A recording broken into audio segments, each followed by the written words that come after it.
Pornography, ஆபாச படங்களை பார்த்தல். இன்றைய உலகில் தனிமனிதன் சார்ந்து எண்ணற்ற பிரச்சனைகள் உள்ளது. அதில் வெளிப்படாமல் மறைந்திருக்கும் ஒரு முக்கிய பிரச்சனைதான் ஆபாச படங்களை பார்க்கும் பழக்கம் உள்ளவர்களாக மனிதர்களில் பெரும்பாலான மக்கள் இருப்பது. மறைந்திருக்கும் பிரச்சனை என்று கூறப்படுவதன் காரணம் மறைவில் மட்டுமே இந்த செயல் செய்யப்படுவதால்தான். இந்த பிரச்சனையால் தன் செல்வத்தை, கல்வியை, தொழிலை, கண்ணியத்தை, குடும்பத்தை, என் வாழ்க்கையை தொலைத்தவர்கள் கூட அதிகம். வாலிபர்களிடமும் பெரியவர்களிடமும் இருந்த இந்த பழக்கம் இன்று சிறுவர்கள் முதற்கொண்டு படர்ந்திருப்பதுதான் இன்றைய உலகின் மிகப்பெரிய கேடாக மாறிக்கொண்டிருக்கிறது. இந்த உலகின் வர்த்தகத்துறையின் பெரும்பகுதி ஆபாச படங்களை தயாரிப்பதை வைத்துதான் இருக்கின்றது என்பதும் சாபக்கேடு. மிகப்பெரிய பாவமாக கருதப்பட வேண்டிய ஒரு தீமை இன்று உலகில் வாழும் பெரும்பான்மையான ஆண்களுக்கும் பெண்களுக்கும் பொழுதுபோக்கு அம்சமாக மாறிவிட்டது. இந்த உலகில் பலர் இந்த செயலில் ஈடுபட்டாலும் இந்த குற்றத்திலிருந்து எப்படியாவது வெளியேறி விட வேண்டும் என்று சிரமப்படும் மனிதர்கள் அதிகம். உண்மையில் ஆபாச படங்களை பார்க்கும் பழக்கத்திலிருந்து வெளியேறுவது சிரமம்தான். ஏனெனில் இந்த உலகம் அதை சுற்றியே அமைக்கப்பட்டு விட்டது. இன்டர்நெட், சினிமா, இசை இவற்றின் பெரும்பான்மையின் அழைப்பு அதை நோக்கி அமைந்திருக்கும் பொழுது எப்படி மனித சமூகம் இதை தவிர்ப்பது? ஒவ்வொரு வினாடியும் 30,000த்திற்கும் மேற்பட்ட மனிதர்கள் ஆபாச படங்களை பார்க்கிறார்கள்.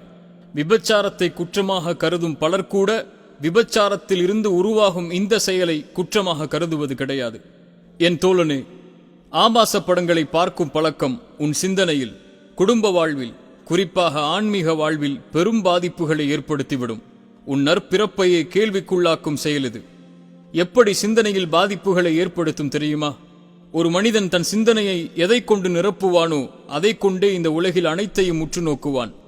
இந்த ஆபாச படங்களில் மூழ்கி தன் சிந்தனையை அதை கொண்டு நிரப்புபவர்கள் சில சமயம் தன் தாயை கூட, ஏன் அவன் உடன் பிறந்த சகோதரியை கூட, இன்னும் தான் பெற்ற மகளை கூட தவறான பார்வையில் பார்க்க நேரிடும். அவன் வாழ்வில் எந்த ஒரு பெண்ணையும் அவனால் கண்ணியமான பார்வையில் பார்ப்பதே சிரமமாகிவிடும். மேலும் எப்படி குடும்ப வாழ்வில் பாதிப்புகளை ஏற்படுத்தும் தெரியுமா?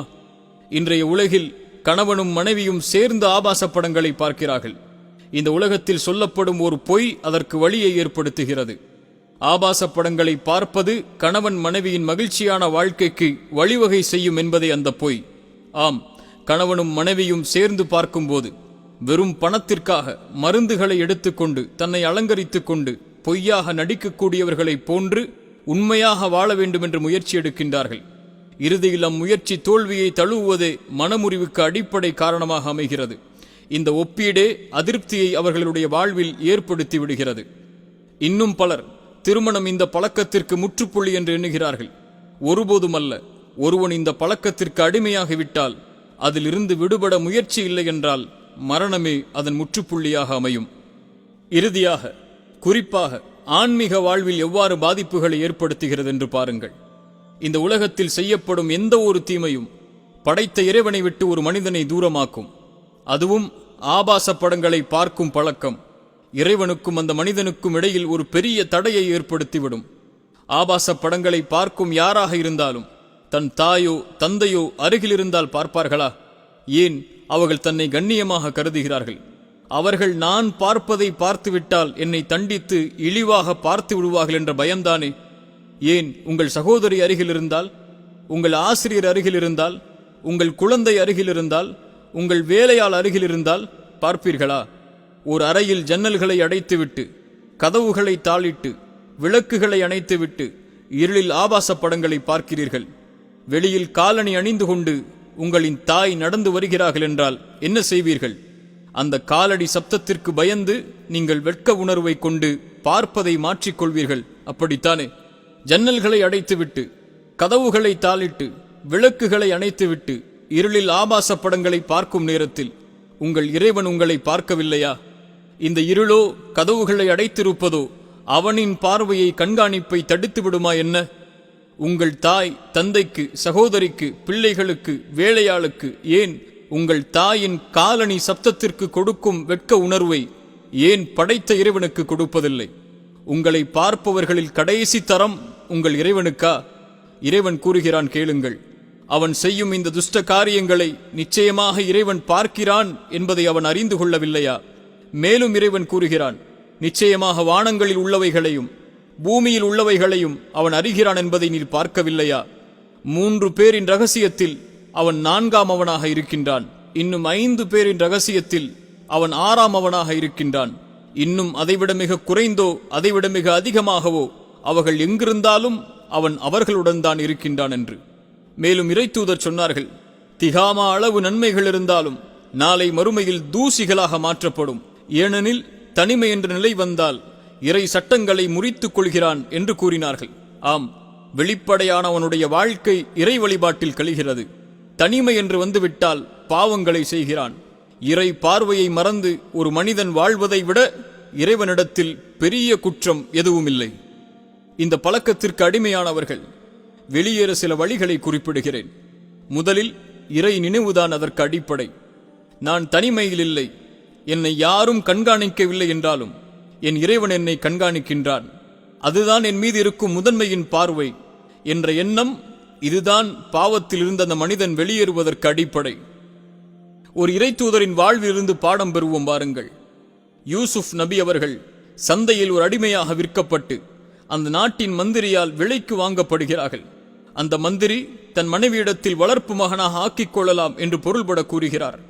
ஆனால் உலகில் பாதி அழகு கொடுக்கப்பட்ட அந்த நபியிடத்தில் அந்த பெண் ஈர்க்கப்பட்டு தவறான செயலுக்கு அந்த பெண் அந்த ஆணை அழைக்கிறார்கள். அந்த நேரத்தில் அந்த இறைத்தூதர் கூறிய பதில்தான் நம்மை வியப்புக்கு உள்ளாக்குகிறது. இறைவசனம் அதை எமக்கு கூறுகிறது. அவர் இருந்த வீட்டின் எஜமானி அவரை காதலித்து தன்னை அலங்கரித்துக் கொண்டு எல்லா கதவுகளையும் மூடிவிட்டு தன் விருப்பத்திற்கு இணங்குமாறு அவரை வாரும் என்று அழைத்தாள். அதற்கவர், என்னை அல்லாஹ் உன்னிடமிருந்து என்னை பாதுகாப்பானாக. நிச்சயமாக என் எஜமானனாகிய உன் கணவர் என்னை மிக்க அன்பாகவும் கண்ணியமாகவும் வைத்திருக்கிறார். இத்தகைய நன்மை செய்பவர்களுக்கு துரோகம் செய்யும் அநியாயக்காரர்கள் ஒருபோதும் நலன் பெற மாட்டார்கள் என்று கூறினார். அவர் கூறிய இந்த 2 விஷயங்கள் தான் நம்மை சிந்திக்க வைக்கிறது. முதல் விஷயம், இறைவன் அல்லாமல் உன்னிடமிருந்து என்னை யாரும் பாதுகாக்க முடியாது என்ற இறை நினைவின் வார்த்தைகள். 2வது விஷயம், தாயாக மதிக்கின்ற ஒரு பெண்ணுக்கு துரோகம் செய்யக்கூடாது என்ற எண்ணம். இறைத்தூதரிடத்தில் ஒரு மனிதர் விபச்சாரத்திற்கு அனுமதி கேட்கிறார். அதற்கு இறைத்தூதர் அவரிடத்தில், உன் தாயிடம் விபச்சாரம் செய்து கொள் என்று சொன்னார்கள். உன் சகோதரியுடன் விபச்சாரம் செய்து கொள் என்று சொன்னார்கள். எப்படி இப்படி செயல்பட முடியும் என்று அந்த நபர் கேட்டதற்கு, மற்ற பெண்கள் பிறரின் தாய் அல்லவா, பிறரின் சகோதரி அல்லவா, அவர்களுடன் மட்டும் எப்படி அப்படி நடந்து கொள்வாய் என்று கேட்டார்கள். மற்ற பெண்களை பார்க்கும்போது இந்த கண்ணியம் யாரின் மனதில் வருகின்றதோ அவரே மனிதன் என்ற தரத்தில் தன்னை ஆக்கிக் கொள்ள முடியும். இல்லையென்றால் மிருகத்திற்கும் அவருக்கும் இடையில் என்ன வேறுபாடு இருக்கின்றது? வெளியேறுவதற்கு 2வது வழி, உன்னை எந்த செயல் அதன் பக்கம் தூண்டுகிறதோ அதனை விட்டு விரைந்து இறை உதவிக்கு சென்றுவிடு. நபி யூசுப் அந்த பெண் தன்னை அழைக்கும் பொழுது இறைவன் என்னை பாதுகாக்கட்டும் என்ற வார்த்தையை மட்டும் கூறவில்லை, தன்னை அதன் பிறகு காத்துக்கொள்ள வேண்டும் என்பதற்காக அந்த இடத்தை விட்டு ஓடினார்.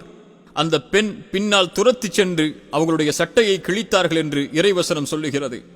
இறை நினைவோடு நீ உன்னை காத்துக்கொள்ள நீ முயற்சி எடுக்காமல் ஒருபோதும் இந்த செயலிலிருந்து உன்னை காத்துக்கொள்ள முடியாது. வெளியேறுவதற்கு 3வது வழி, தனிமையை தவிர்த்துக்கொள்.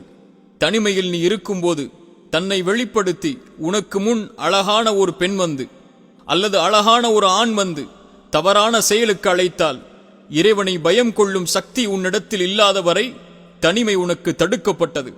ஆகையால் கதவுகள் திறந்திருக்கட்டும், ஜன்னல்கள் அடைக்கப்படாமல் இருக்கட்டும். உன்னை பிறரின் கண்காணிப்பில் வைத்திருப்பதே உனக்கு ஆகுமானது. இறைத்தூதர் சொன்னார்கள், எந்த ஒரு ஆண் தன்னை அழகுள்ள குடும்பமுள்ள ஒரு பெண் தன்னை ஒரு தவறான செயலுக்கு அழைக்கும் பொழுது நான் இறைவனை பயப்படுகிறேன் என்று கூறுவாரோ அவருக்கு நாளை மறுமையில் இறைவன் அவனுடைய சிம்மாசனத்தின் நிழலை அளிப்பான் என்று சொன்னார்கள். வெளியேறுவதற்கு 4வது வழி, இறை வழிபாடு. இறை தொழுகை மானக்கீடான செயலிலிருந்து உன்னை பாதுகாக்கும் என்பதே இறைவாக்கு. அந்த நினைவு வந்தால் உடனே உது செய்துவிட்டு தொழுதுகொள், நிச்சயமாக உன் இறைவன் உன்னை பாதுகாப்பான். இறுதியாக சிறந்த தோழமையை அமைத்துக் கொள்ளுதல் இதிலிருந்து நம்மை பாதுகாக்கும். உன்னை சுற்றிலும் இறை பயம் கொண்ட நல்லொழுக்கத்தை பேணக்கூடிய நல்ல நண்பர்களை வைத்துக்கொள். என் நண்பன் அந்த பாவம் செய்கிறான், நான் செய்யவில்லை என்பது அந்த பாவத்தின் மீதுள்ள வெறுப்பை உனக்கு நீக்கிவிட்டது. விரைவில் ஆதலால் நீயும் அதில் ஈடுபடுவாய். மேலும் குறிப்பாக ஒன்றை கூறுகிறேன், உங்கள் சிறுவர்களை வாலிபர்களை கண்காணியுங்கள். உங்கள் பிள்ளைகளை கண்காணியுங்கள். அவர்கள் எதனை பார்க்கின்றார்கள், யாரோடு பழகுகின்றார்கள், எதனை பயன்படுத்துகின்றார்கள் என்று கண்காணிப்பது ஒருபோதும் தவறல்ல. ஒரு காலும் அவர்கள் இந்த செயலில் மூழ்குவதற்கு நீங்கள் ஒரு காரணமாகி விடாதீர்கள். ஏன் இவ்வாறு கூறுகிறேன் என்றால், இந்த உலகில் சிறுவர்களும் வாலிபர்களும் இந்த பழக்கத்திற்கு அடிமையாவதற்கு காரணமே பெற்றோர்கள்தான். ஆம், கணவன் மனைவியின் இல்லற உறவை பாடலாக, சினிமாக்களாக குடும்பத்தோடு கண்டுகளித்து சிறுவர்களின் வாலிபர்களின் இதயத்தில் இந்த குற்றத்தை செய்ய தூண்டும் செயலுக்கு தூண்டுவது வேறு யார்? இறுதியாக இது உனக்கும் உன் தீய உள்ளத்திற்கும் ஷைத்தானுக்கும் நடக்கும் போர். இதில் நீ வெற்றி பெற்றே ஆக வேண்டும். உன் ஆண்மை அதை சார்ந்திருக்கிறது, உன் கண்ணியம் அதை சார்ந்திருக்கிறது, உன் குடும்ப வாழ்க்கை அதை சார்ந்திருக்கிறது, உன் வாழ்க்கை, உன் மரணம் அதை சார்ந்தே இருக்கிறது. நாளை மறுமையில் சொர்க்கம், ஏன் உன் இறை பொருத்தம் அதை மட்டுமே சார்ந்திருக்கிறது. இந்த போரில் வெற்றி பெறப் போகிறாயா அல்லது இன்னும் உன் ஆண்மையை இழந்து தோல்வியை தழுவப் போகிறாயா? முடிவை உன் கையிலே விட்டுவிடுகின்றேன்.